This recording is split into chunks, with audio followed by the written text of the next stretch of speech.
Greetings all. Team Takeover is proud to present to you today our research, findings, and recommendations on student professional development. Meet the squad. Our amazing group is comprised of Tyrese Eccles, who serves as the college's Special Populations Analyst, Kevin Lane, who serves as the Newton Campus and Conference Center Coordinator, and Ramona Pollard, who serves as the Director of Curriculum, Instruction, and Professional Development. And we have a special appearance in the back by Instructor Andre David. The mission of the Technical College System of Georgia is to build a well-educated, globally competitive workforce through technical education, adult education, and customized training for Georgia's businesses and industries. So it is our mission to help students persist so that they can reach their goal of success in the workforce in Georgia and beyond. After an exhaustive research on the term student professional development, we were surprised to learn that there were no clearly identifiable definitions for the term. Well, we've been told that there is no box, so we constructed a definition based on peer-reviewed research and qualitative data gathered. We assert that student professional development is lifelong learning that comprises skills needed for high achievement in the workforce to include personal and work-related, which is industry and non-specific industry training. Bean and Metzner's model of non-traditional undergraduate student persistence was the first instrument to focus on non-traditional students as it relates to persistence.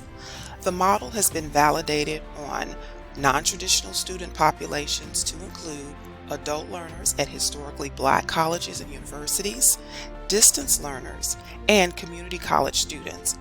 According to Bean and Metzner, environmental variables, that's those right here, are expected to have a substantial direct effect on dropout decisions, particularly student concerns about their finances, whether perceived or real. Further research denotes a correlation between financial literacy and persistence. More importantly, our students shared their concerns with us and their need for help regarding our environmental variables. They want professional development that is inclusive of personal development. We use data from informal discussions with faculty and staff, peer-reviewed journal articles, our knowledge management system, and student focus groups. Our knowledge management system confirmed what we've been discussing throughout our entire Forward Leader College journey.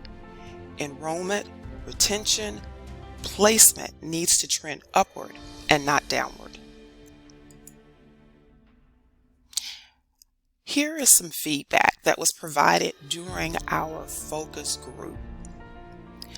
With regard to professional development training needs, students stated they wanted assistance with interview preparation, with grooming and dress, resume building, goal setting, and selling themselves. Also, how to conduct company research. But in addition to that, they wanted assistance with how to handle different values, sexism, prejudice in the workplace. They wanted to know how to prepare for job rejection and really be honest with them, be transparent, and what are post-interview steps. Feedback regarding personal development training needs. They wanted assistance with adulting, if you will, taxes, mortgages, car loans, home economics, cooking and sewing, health awareness, exposure to the arts, work-life balance, and help with learning college fundamentals such as how to get into their email and Blackboard. With regard to personal and professional development delivery, how they want to have that type of information administered to them, they wanted us to consider that they learn differently. They want to be included in the process. They would like for the sessions to be interactive. Use something like Kahoot. They'd like to be outside of the campus. They wanted something hands-on so they can know what to expect. They want to be evaluated, get their input, their feedback after the session so we can gauge what they've learned, what they've retained. They want us to consider students with special needs, and they really love the class visits and pop-ups. Let's listen to what our students had to say when asked or when posed the question, why is professional development needed? Nothing's wrong. Nothing you say is wrong. Yes. Well, if you're in frontline management, you're going to the positions below you, like just a generic, I guess, overview of what their criteria is.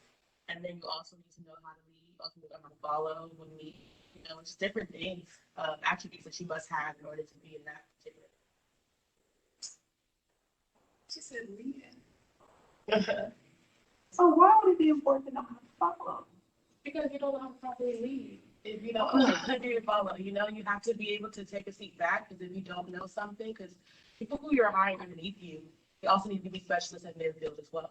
So you might just have a generic overview, but when you're in leadership, it's not always true for you to know every single position in school.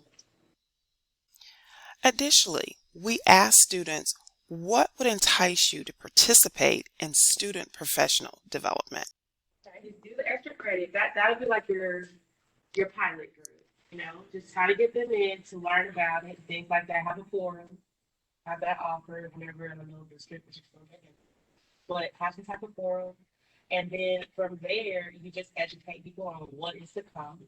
You already have the guidelines of what you expect the class to be about. Any generic questions can be answered at the forum, and then from there. Then you're going to say this start date for this class. If we're going to allow this many people in. And then we're going to see how this class goes. Okay, this how it goes for this part semester, late semester, or summer semester, whatever you all feel the criteria should be. And then from there, I just feel like you should start adding it as an elective, something like that. And then I think that would bring momentum, doing different things. I don't know necessarily like when it gets excited. That part, but I just don't like the black and white part of getting it. I think definitely getting them in with that extra credit. And let's hear a final word from our student. To the fact that I feel like it's important too for the instructors to switch out. I feel like it's important to have somebody who not only has a degree, but also get people who just have great experience at budgeting and I realize who can understand us.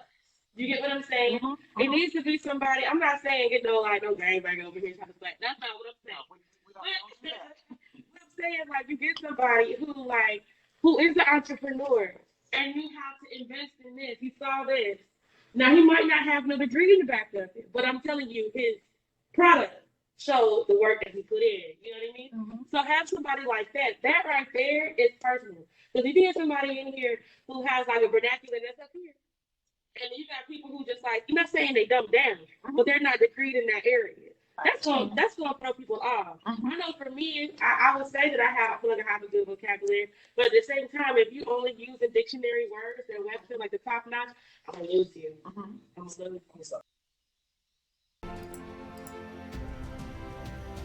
So as we conclude, we are ready to take over. As we look at next steps, we want to identify college faculty, staff, and student ambassadors.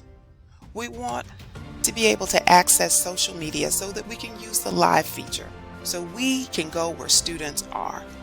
We want marketing that speaks to today's students, and we'd like to propose instituting a college readiness employability analyst.